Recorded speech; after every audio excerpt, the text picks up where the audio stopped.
नमस्कार, मी काजल शिंदे।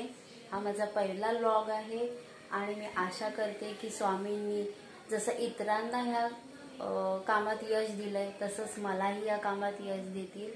तर आज मी पहिला व्लॉग बनवत आहे आणि आता दुपारची वेळ झाली आहे। आता वाजलेले आहेत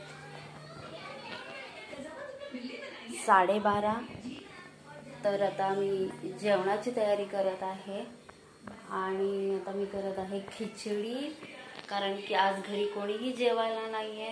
तर माझ्या मुलासाठी आणि माझ्यासाठी मी आज बनवत आहे खिचडी भात। मी दाखवते आता खिचडी आणि चपात्या बनवल्या आहेत आणि कोली। तर हा माझा व्लॉग नक्की बघा आणि जसं तुम्ही इतरांना सपोर्ट करता तसं मलाही सपोर्ट करा, हीच स्वामींचरणी मी प्रार्थना करते। तर चला मग मी आता खिचडी बनवून घेते। खिचडीसाठी मी डाळ आणि तांदूळ काढून ठेवत आहे। त्याच्यासाठी मी एक बाउल घेतला आहे। हे सगळं मी कट करून ठेवलं होतं। कांदा, टोमॅटो, त्यानंतर लसूण मी सोलून ठेवलं होतं। लसूण मी ठेचलं, त्यानंतर एका कुकरमध्ये कांदा, टोमॅटो, लसूण, कढीपत्ता, जिरं, राई हे सगळं मी मिक्स केलं। त्याला परतून घेतलं। त्याच्यामध्ये मसाला, हळद हे घालून त्यानंतर त्याच्यामध्ये बटाटा आणि तांदूळ भिजत घातले होते। मी डाळ भिजत घातली होती। त्यामध्ये एक बटाटा चिरून घातला होता। ते मी स्वच्छ धुवून त्याच्यामध्ये मिक्स केलं। ते परतून घेतलं चांगलं। त्यानंतर त्याच्यामध्ये मी पाणी घातलं आणि ते मिक्स करून त्याच्यामध्ये बारीक चिरलेली कोथिंबीर घातली।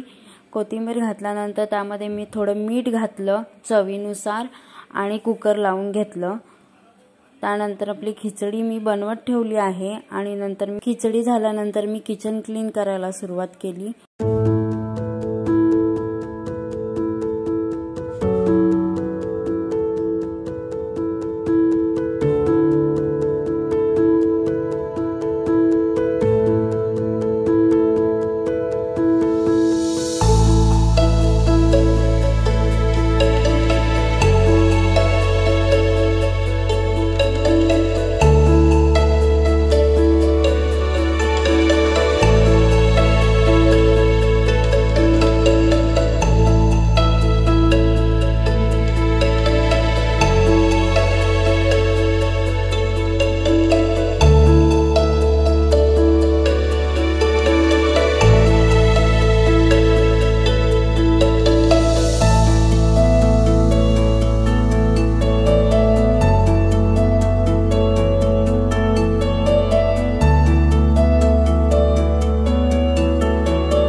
चला आता खिचडी पण बनवून झालेली आहे आणि मी हे बघा सगळा किचन ओटा व्यवस्थित क्लीन करून घेतला आहे। भांडी वगैरे सगळे घासून घेतले आहेत। तर आता मी जेवण पण घेते।